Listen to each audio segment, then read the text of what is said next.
We got to start holding Jake Paul accountable for that. Not because he can't fight, because we know he can. Do you understand? Jake Paul was just on pure survival mode from round 1 right through to round 6.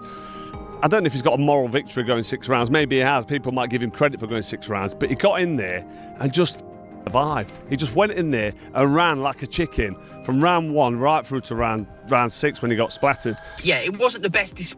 It wasn't the best fight. It just wasn't the best thing to watch, was it? Like it was just, yeah, it weren't great. Stephen A. Smith is absolutely going off on Jake Paul after that knockout loss to Anthony Joshua, and honestly, he's not holding back even a little bit. He's completely shutting down anyone trying to spin this as some kind of moral victory, because Jake lasted 6 rounds against a former heavyweight champ. His whole point is that Jake isn't just some random YouTuber anymore. The dude has been training in legit professional camps with real coaches for years now. So when he steps in the ring with an elite-level fighter like AJ, you can't just hide behind that content creator excuse anymore. That card is expired.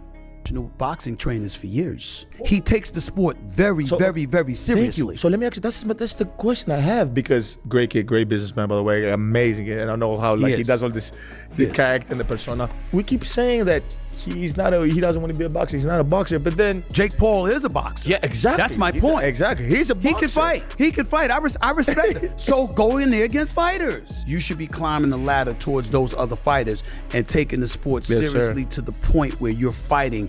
Sam Jones came out with his reaction, and let me tell you, he did not sugarcoat anything about what happened in there. Some fans are out here trying to frame this loss as some kind of brave performance because Jake made it through multiple rounds, but Jones is having absolutely none of that narrative. He straight up called the whole thing painful to sit through, and not because of any brutal violence or anything like that, but because of how completely lopsided and awkward the whole thing looked from a pure boxing standpoint.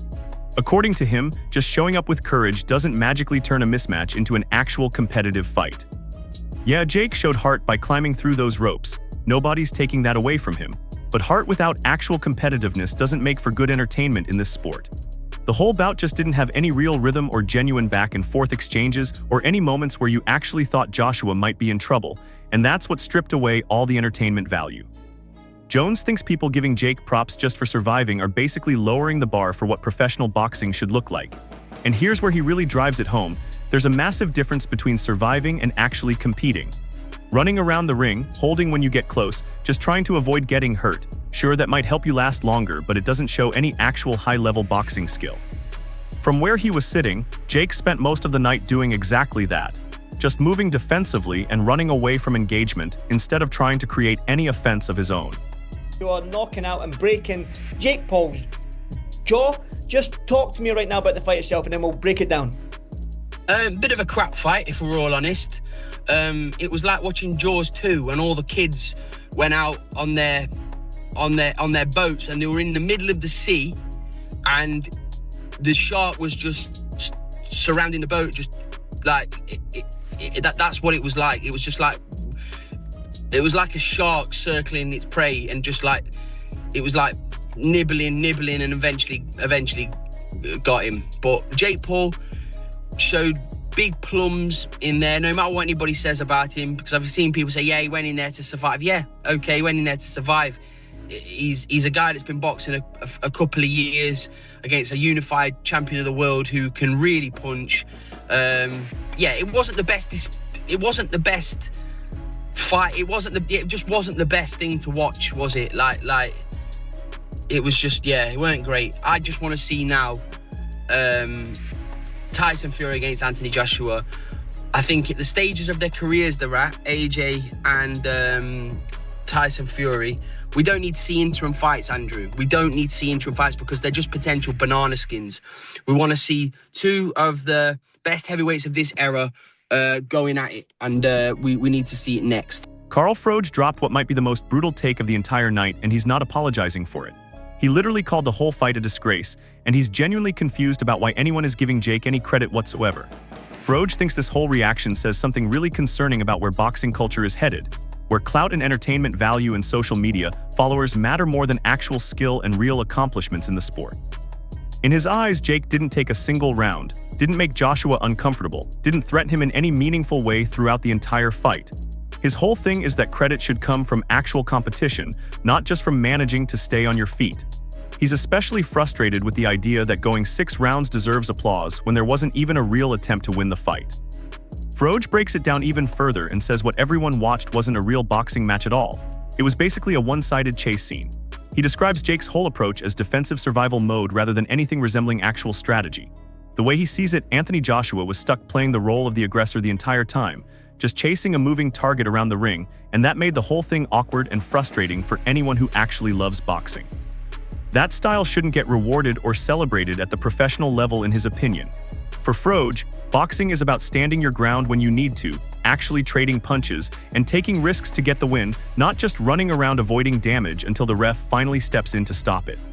Feet counted out, knocked out, whatever, however you want to call it. It wasn't a bad knockout. It wasn't an El Sparko. He wasn't rendered unconscious, but he got done. He got it on the chin. He went over. He didn't beat the count. He was sort of up on his feet. But if I'm honest, the whole fight was terrible, wasn't it? It was just so bad. It was just shit, wasn't it? A proper bad fight for AJ. And let me start with AJ. AJ was following him around the ring a little bit, sort of pouring with the jab, putting the jab on the shoulder of Jake Paul, sort of putting him in the corner and not really pulling the trigger on the right hand. He didn't seem to be motivated to go in there and just smash Jake Paul into oblivion in the first 1 or 2 rounds, which I think he could have done. But he's been out of the ring 15 months, a bit slow on his feet, a bit ring rust maybe, and it's hard. When I used to spar novice amateurs, even when I was a world champion pro, if you're not motivated, sometimes you can have a couple of bad rounds and you're sort of looking at your opponent and a jab hits you or right hand hits you. And I think AJ was in a bit of a daze early on, just walking him around, touching the jab on his shoulder, not really pulling the trigger on the right hand. Didn't look like he got out of first gear. Jake Paul was just on pure survival mode from round 1 right through to round 6. I don't know if he's got a moral victory going 6 rounds. Maybe he has. People might give him credit for going 6 rounds. But he got in there and just survived. He just went in there and ran like a chicken from round 1 right through to round 6 when he got splattered. And it's like, it's just, you can't really justify what he's done, because this is supposed to be a professional sanctioned boxing match. And I think it brings the integrity of the sport down when somebody like AJ, is a 2-time world champion, can't get in there and just completely dismiss somebody like Jake Paul, who I've said for ages can't fight. He's not a professional boxer. It's just AJ following him around, touching him to the shoulder. Round 1 came and went. Round 2 was much of the same, bit slow. I think AJ got caught with an overhand right at one stage, but sometimes when you're out in the rain, you're going to get wet. He was following him around, taking his eye off the ball, probably a bit undermotivated, thinking, what's this guy doing that's in front of me? Jake Paul was just running. True, Jordy took a step back and looked at the bigger picture here, less focused on throwing insults and more concerned about what this actually means going forward. His take is that this fight really didn't answer any questions about where Jake Paul actually stands as a boxer. Sure, Jake showed he can take punishment and keep going, but the skill gap between him and Anthony Joshua was so absolutely massive that you couldn't really evaluate anything meaningful from it. The mismatch was just too extreme to measure any kind of progress or potential according to him. Because Jake was completely overwhelmed in terms of both physicality and technical ability, fans are basically left guessing about what level he actually belongs at in professional boxing. True, Jordy also has some issues with how the fight itself was structured as entertainment. He makes the point that boxing isn't supposed to be some endless game of tag where one guy just runs and the other guy chases. In his view, AJ looked patient and in control the whole time, but Jake's complete lack of engagement just sucked all the intensity right out of the fight. Even if Jake had somehow made it to the final bell, it wouldn't have changed anything because the fight was never actually competitive. He argues that the massive mismatch probably did more damage than good for Jake's attempts at getting taken seriously as a real boxer.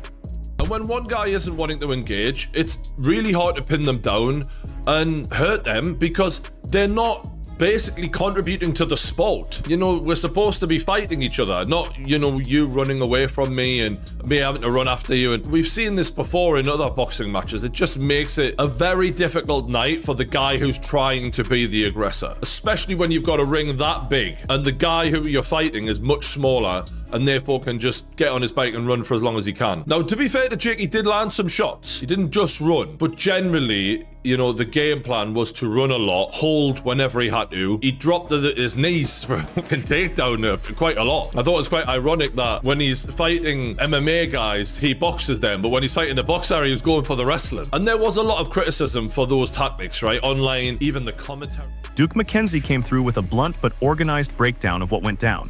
He made it clear right away that he's not coming from a place of hate. He's speaking from years of experience in the sport.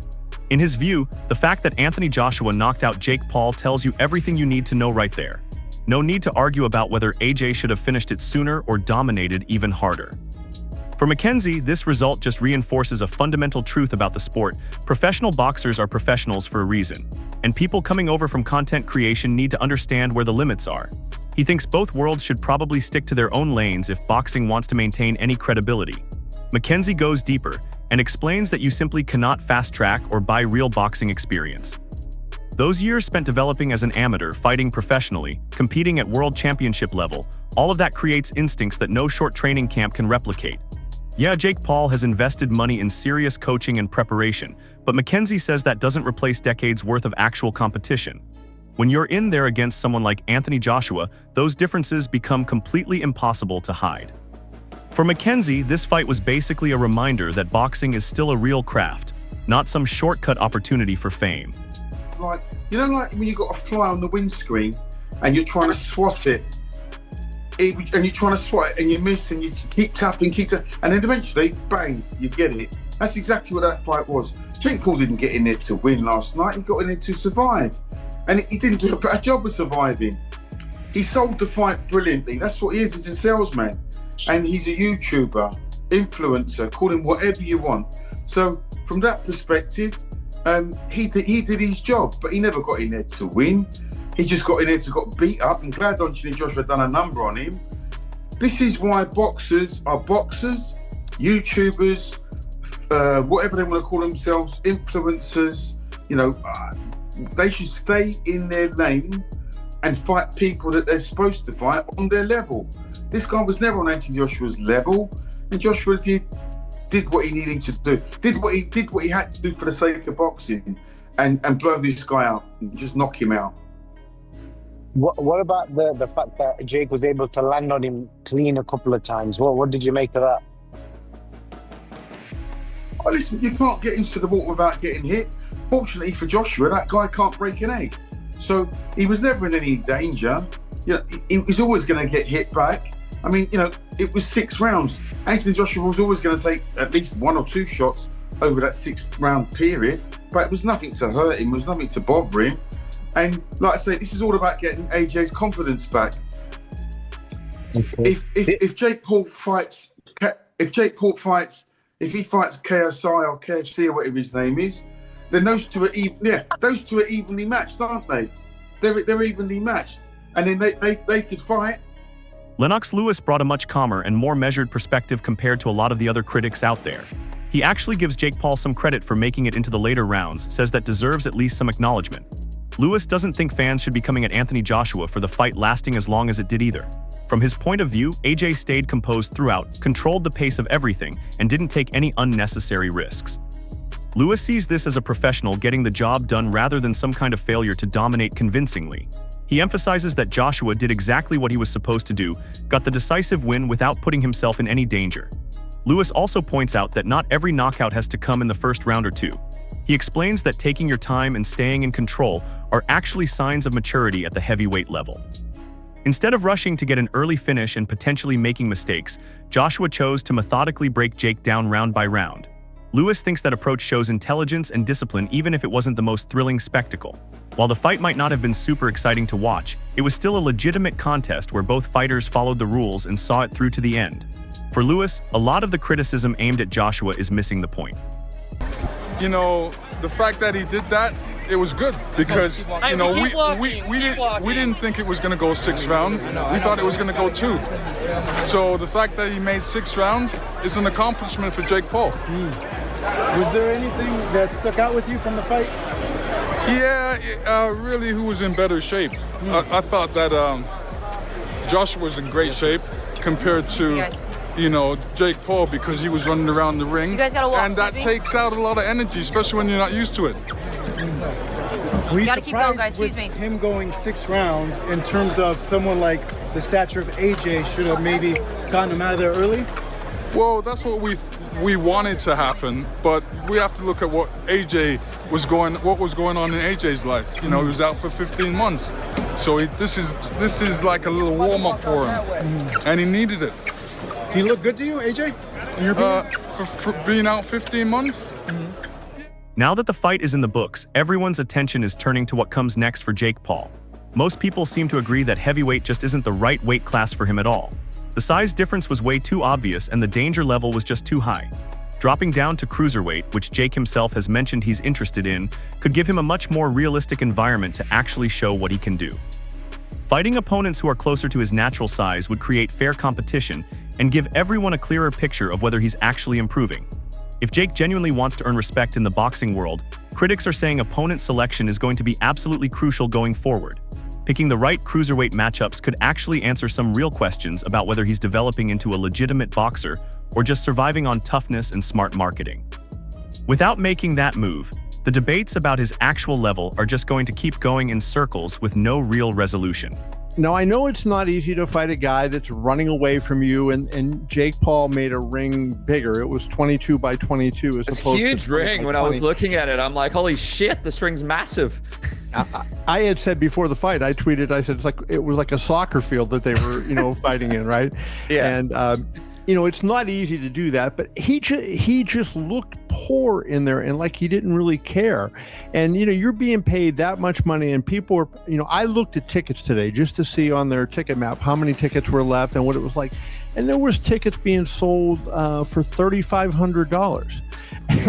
And then this is the kind of performance, if you're AJ, that you give when you're being paid $35 million and people are paying that much money to get in. I thought that was, the whole show was awful. Netflix ought to be embarrassed for putting that on. But that main event was just wow bad.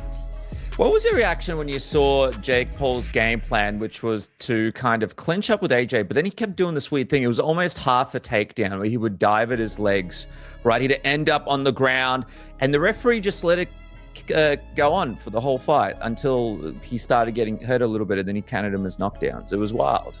Yeah, I thought Christopher Young officiated a terrible fight. I thought the only thing that he really did good in the fight was when he said the fans aren't paying to watch this crap, right? Yes. Because he was right about that.